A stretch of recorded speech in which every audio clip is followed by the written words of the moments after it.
బర్రెగా బూతు జోకుల కార్యక్రమం జబర్దస్త్ జడ్జిగా రాష్ట్ర వ్యాప్తంగా పాపులర్ అయినటువంటి మాజీ మంత్రి రోజా కారుకూతలు కూస్తుండడంతో బరితెగింపు ఎక్కువ అవడంతో నగరు ప్రజలు బార్డర్ దాటేంత వరకు ఆంధ్రప్రదేశ్ బార్డర్ దాటేంత వరకు తరిమి కొట్టేటువంటి ప్రయత్నం చేస్తున్నట్టుగా తెలుస్తూ ఉంది. అసలు ఈ నగరి బర్రె ఏం మాట్లాడింది, ఎందుకు ఈ పరిస్థితి తెచ్చుకుంది, ఎందుకు ఇలా కారుకూతలు కూస్తోంది అనేటువంటిది ఈ వీడియోలో వివరించబోయే ముందుగా ఇప్పటి వరకు మన ఛానల్ సబ్స్క్రైబ్ చేయని వాళ్ళు ఖచ్చితంగా సబ్స్క్రైబ్ చేయండి. ఇక విషయానికి వస్తే ఈ రోజా అనేటువంటి బజారు మాటలు మాట్లాడేటువంటి మనిషి గురించి ఎంత మాట్లాడకూడదు అనుకున్నా సరే ప్రతి దాంట్లో నేను ఒకదాన్ని ఉన్నానని బయలుదేరిపోతూ ఉంటుంది. ఇవాళ ఏకంగా హిందువులంతా పరమ పవిత్రంగా భావించేటువంటి తిరుమల వెంకటేశ్వర స్వామి లడ్డూ ప్రసాదంలో వీళ్ళు చేసినటువంటి అపవిత్ర పనుల గురించి దేశవ్యాప్తంగా చర్చ జరుగుతుంటే ఈ సిగ్గులేని మనిషి ప్రెస్ మీట్ పెట్టి ఏ బుద్ధి లేని రోజా ఓడిపోయేంత వరకు వారానికి 4 సార్లు దర్శనాల పేరు చెప్పిపోయి కోట్లాది రూపాయలు దండుకున్నటువంటి దౌర్భాగ్యాల ఓడిపోయాక నీ భక్తి తగ్గిపోయిందా, వెంకటేశ్వర స్వామి అంటే భక్తి లేకుండా పోయిందా, సిగ్గులేని మాటలు ఏం మాట్లాడుతుంటే జగన్మోహన్ రెడ్డి ఏదో అందులో జంతువులు కొవ్వు కలిపినట్టుగా మాట్లాడుతున్నారు. ఎవడు మాట్లాడాడు? నీకు నువ్వు అనుకుంటున్నావు, వాడు చేసిన తప్పుడు పని నువ్వు ఒప్పుకుంటున్నావు, నువ్వు చెప్పేస్తున్నావు జగన్ కలిపాడని మేము అనట్లా. అటువంటి నికృష్టుల్ని పరిపాలకులుగా పెట్టాడు, ఈవోలుగా పెట్టాడు, చైర్మన్లుగా పెట్టాడు. హిందూ దేవాలయాల్ని భ్రష్టు పట్టించే విధంగా, భక్తుల మనోభావాలు దెబ్బతీసే విధంగా ఈ నికృష్టుడు కేవలం రాజకీయ పునరావాస కేంద్రాలుగా మార్చాడు. డబ్బు వసూళ్లు, దందాలు, అవినీతి మయం చేసేసాడు అని మాట్లాడాం. కానీ జగన్ గాడే పోయి పంది కొవ్వు గెలిపాడనో జంతువు కొవ్వు గెలిపాడనో ఎవడల్లా నువ్వు ఇంత తుత్తరపడుతున్నావంటే ఈ జగన్మోహన్ రెడ్డి అనేటువంటి అరాచకవాది సైకోగాడు నిజంగానే ఈడే పోయి కలిపాడేమో అనేటువంటి ఆలోచనలు కూడా వస్తామన్నాయి. ఈ సిగ్గులేనటువంటి మనిషి నగరంలో 100 కోట్ల రూపాయలు అడ్డగోలుగా సంపాదించి తన 2 సోదరుల్ని నగరంలో అడ్డాగా పెట్టి అక్కడ ఇసుక దోపిడీ, మట్టి దోపిడీ, భూదోపిడీల ద్వారా 100 కోట్ల రూపాయలు సంపాదించినటువంటి ఈ నగరి బర్రె 2 సార్లు ఎమ్మెల్యే అయింది, ఒకసారి మంత్రి అయింది. నగరికి నువ్వు చేసినటువంటి అభివృద్ధి కార్యక్రమాలు ఏంటి రా, నీకు దమ్ముంటే నగరంలో మాట్లాడదాం. నువ్వేం పీకేవనేది సిగ్గు లేకుండా నువ్వు మళ్ళీ పదే పదే సిగ్గులేందారా నిన్ను మహిళ కాబట్టి ఎక్కువ మాట్లాడాలనిపించలేదు. కానీ రోజా రాష్ట్ర ప్రజలందరూ ఒకసారి గమనించండి, హిందువులందరికీ కూడా పరమ పవిత్రమైనటువంటి దేవస్థానం వెంకటేశ్వర స్వామి, తిరుమల వెంకటేశ్వర స్వామి దేవస్థానం. ఆ దేవస్థానంలో దర్శనానికి వెళ్ళేటువంటి ఈ బజారు మనిషి బయటకు వచ్చి రాష్ట్రం బాగుండాలి, సుభిక్షంగా ఉండాలి, ప్రజలందరూ బాగుండాలి అని నేను కోరుకున్నానని ఏనాడన్నా ఈ సిగ్గులేనటువంటి మనిషి చెప్పిందా? బయటకు వచ్చి కూసే కారుకూతలు ఒకటే.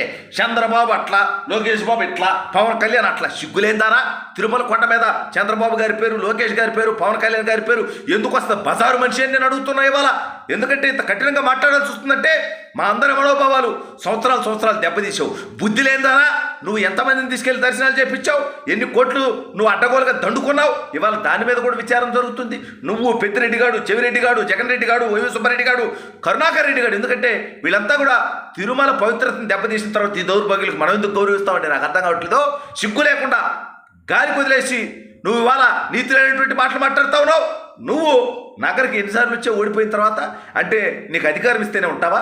ప్రజలు మిమ్మల్ని నమ్మి 2 సార్లు శాసనసభ్యురాలు చేశారు కదా, నువ్వు మంత్రి అయ్యావు కదా, నిన్నవాడు నీకు ఓట్లు వచ్చినాయి కదా, మరి ఆ ప్రజల కోసం నువ్వు ఏ రోజన్నా వచ్చి నిలబడి మాట్లాడేటువంటి పరిస్థితి ఉందా? బుద్ధి లేని విధంగా నీ చేతిలో అధికారం ఉంటే నువ్వు చేసినటువంటి ఓపెనింగ్లేది బోరింగ్ పాపని మార్కెట్లో మాట్లాడుకుంటున్నారంటే ఒక మహిళ కాబట్టి మిమ్మల్ని నేను ఎక్కువ మాట్లాడను. కానీ నువ్వు జబర్దస్త్ బూత్ జోకుల కార్యక్రమంలో మహిళలను అత్యంత ఘోరంగా అవమానపరుస్తూ ఉంటే, కించపరుస్తూ ఉంటే, హేళన చేస్తూ ఉంటే ఏకలు పక్కపక్కలు. ఇక శేఖర్ మాస్టర్తో నువ్వు వేసినటువంటి అసభ్య అర్ధనగ్న నృత్యాల సంగతి ఎంత తక్కువ మాట్లాడుకుంటే అంత మంచిది. అధికార పార్టీలో కూడా నువ్వు చేసినటువంటి తప్పుడు పనులు ఇవన్నీ కూడా. అదేవిధంగా ఇవాళ సిగ్గు లేకుండా నువ్వు ఇట్టాగే కారుకూతలకు వస్తా పోయావంటే నిన్ను రాష్ట్ర ప్రజల సంగతి తర్వాత కానీ నిన్ను 2 సార్లు గెలిపించినటువంటి నగరి ప్రజలే నగరి బోర్డర్ దాటిచ్చి తమిళనాడు ఏపీ బోర్డర్ దాటి తమిళనాడు దాకా నిన్ను తరిమి కొట్టేటువంటి కార్యక్రమం చేస్తారు. సిగ్గులేనటువంటి ఈ రోజే ఇప్పుడు ఎందుకు బయటకు వచ్చిందంటే ఇంకో విషయం కూడా జరిగింది ఇక్కడ. ఈ బుద్ధి లేనటువంటి మనిషి ఓడిపోయిన తర్వాత అధికారం పోయినటువంటి ఫ్రస్ట్రేషన్లో తమిళనాడులో విజయ్ పెట్టినటువంటి తమిళ వ్యతిరేక కళగం టీవీకే పార్టీలో జాయిన్ అయ్యేటువంటి కార్యక్రమంలో భాగంగా విజయ్ని అప్రోచ్ అయినప్పుడు ఈ బుద్ధి లేని మనిషి గత చరిత్ర తెలుసుకున్నటువంటి విజయ్ వామో ఈ చండాలని తెచ్చిపెట్టుకుంటే అంటే ఇదేంది ఆంధ్ర రాజకీయాల్లో ఉండి తమిళనాడు రాజకీయాల్లో పోవచ్చా అంటే రోజా తను పెళ్లి చేసుకుంది తమిళనాడుకు సంబంధించినటువంటి శాలోమన్ని. ఆ బుద్ధి లేనోడు అంటే తమిళనాడు ఎక్కడైనా ఎవరినైనా ఏ మతాన్నైనా ఏ కులానైనా ఏ ప్రాంతాన్ని పెళ్లి చేసుకోవచ్చు, దాన్ని తప్పట. ఆ బుద్ధి లేనోడు తెలుగు సినిమాకు సంబంధించినటువంటి వ్యక్తులకి తమిళనాడులో సినిమాల్లో అవకాశాలు ఇవ్వకూడదని తీర్మానం చేసినటువంటి దౌర్భాగ్యుడు. అక్కడ డైరెక్టర్ల సంఘానికి కూడా ఏదో అధ్యక్షుడు, ప్రెసిడెంటో, బొంబాయో, బొక్కో అంట. మరి ఆ దౌర్భాగ్యుడు తెలుగు వాళ్ళ మీద ఇంత దేశం ప్రదర్శిస్తూ ఈ బుద్ధి లేని దాన్ని మాత్రం పెళ్లి చేసుకొని ఈ బుద్ధి లేని దాన్ని మాత్రం తెలుగు రాష్ట్రాలకు పంపించి ఇది ఇక్కడ అక్రమంగా సంపాదించేటువంటి డబ్బుతోటి వాడు తమిళనాడులో కురికేటువంటి ప్రయత్నం మనందరం తెలుసుకోవాల్సినటువంటి అవసరం ఉంది. ఈ బుద్ధి లేని మనిషి చరిత్ర తెలుసుకున్నటువంటి విజయ్ నా పార్టీలో నేను జాయిన్ చేసుకోనమ్మా, నిన్ను జాయిన్ చేసుకుంటే నా మొహాన్ తమిళనాడులో కూడా ఊసేటువంటి అవకాశం ఉంటుందని రిజెక్ట్ చేసిన తర్వాత దిక్కు లేనటువంటి స్థితిలో జనసేనలోకి పోవాలంటే వాళ్ళు తీసుకోరు, బీజేపీలోకి రానిరు, తెలుగుదేశంలోకి రాలేదు.